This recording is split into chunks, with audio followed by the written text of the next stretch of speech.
তো 2 দিন ধরে একটা প্রবলেম হচ্ছে, তো আপনারা স্ক্রিনে দেখতে পাচ্ছেন। তো আজকের ভিডিওতে আমি আপনাদেরকে দেখাবো যে কিভাবে আপনি এই প্রবলেমটা পার্মানেন্টলি, ঠিক আছে, পার্মানেন্ট সমস্যার সমাধান করবেন। তো আজকের ভিডিওতে আমি আপনাদেরকে দেখাবো।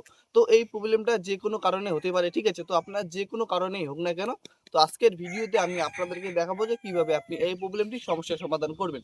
তো পুরো ভিডিওটা যদি আপনারা দেখেন, আশা করছি আপনি এই সমস্যাটি পুরো সমস্যার সমাধান করতে পারবেন। তো চলেন মোবাইল স্ক্রিনে যাওয়া যাক। তো চলে আসলাম মোবাইল স্ক্রিনে। মোবাইল স্ক্রিন আসার পর এখন যদি আমি আমার গ্যালারিতে ক্লিক করি, দেখতে পাচ্ছেন আমার গ্যালারিতে ক্লিক করার পর এই প্রবলেমটা হচ্ছে, দেখতে পাচ্ছেন। তো এখন যদি আমি এখান থেকে ব্যাক করে যদি আমি আমার ইউটিউব অ্যাপসে চলে যাই, ঠিক আছে, দেখতে পাচ্ছেন আমার ইউটিউবেও কিন্তু এই প্রবলেমটা হচ্ছে, ঠিক আছে। মানে আমি যে কোনো অ্যাপসে ক্লিক করি না কোনো, এই প্রবলেমটা হচ্ছে। তো এখন এই সমস্যাটি সমাধান করার জন্য আপনি কি করবেন, এখান থেকে ব্যাক করে চলে আসবেন আপনি আপনার মোবাইলের সেটিংসে। তো উপর পাশে স্ক্রল করবেন, উপর পাশে স্ক্রল করার পর দেখবেন যে এখানে আপনার সেটিংস আসবে। তো আপনি আপনার মোবাইলের সেটিংসে ক্লিক করে দেবেন।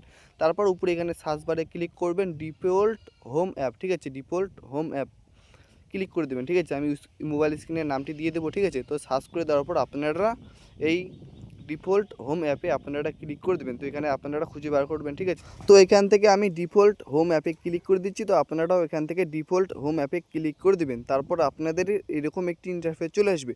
তো আমি এখান থেকে ব্যাক করে আবারও দেখিয়ে দিচ্ছি, ঠিক আছে, কারণ আপনারা যদি ভুল অপশানে ক্লিক করেন তাহলে হবে না। তো আপনারা এই ডিফল্ট হোম অ্যাপে ক্লিক করে দেবেন। তো আবারও আমি এই ডিফল্ট হোম অ্যাপে ক্লিক করে দিলাম।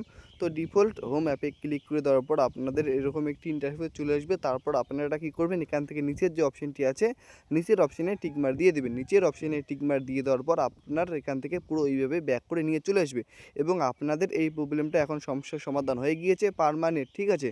তো এখন আমি যদি কলে ডায়াল বারে যাই, ঠিক আছে, দেখতে পাচ্ছেন আমার কিন্তু এখন এই সমস্যাটি সমাধান হয়ে গিয়েছে। এখন কিন্তু আমার কলে ডায়াল বার চলে আসতেছে, ঠিক আছে। তো এখন যদি আমি ইউটিউবে যাই, ঠিক আছে, তো দেখতেই পাচ্ছেন আমার কিন্তু ইউটিউব অ্যাপসটি কিন্তু ওপেন হচ্ছে। প্রথমে কিন্তু আমার ইউটিউব ওপেন হচ্ছিল না, ওই প্রবলেমটা হচ্ছিল। এখন কিন্তু আমার ইউটিউবের এই সমস্যাটি সমাধান হয়ে গিয়েছে এবং আপনারা দেখতে পাচ্ছেন এখন কিন্তু আমার ভিডিওগুলো চলতেছে, আপনারা কিন্তু দেখতে পাচ্ছেন। তো আশা করছি আপনারা যদি পুরো ভিডিওটা দেখেন, আপনার এই প্রবলেমটা আপনারা সমস্যার সমাধান করতে পারবেন। আর ভিডিওটা কীরকম হলো কমেন্টে জানাবেন, আর লাইক সাবস্ক্রাইব করতে কিন্তু ভুলবেন না।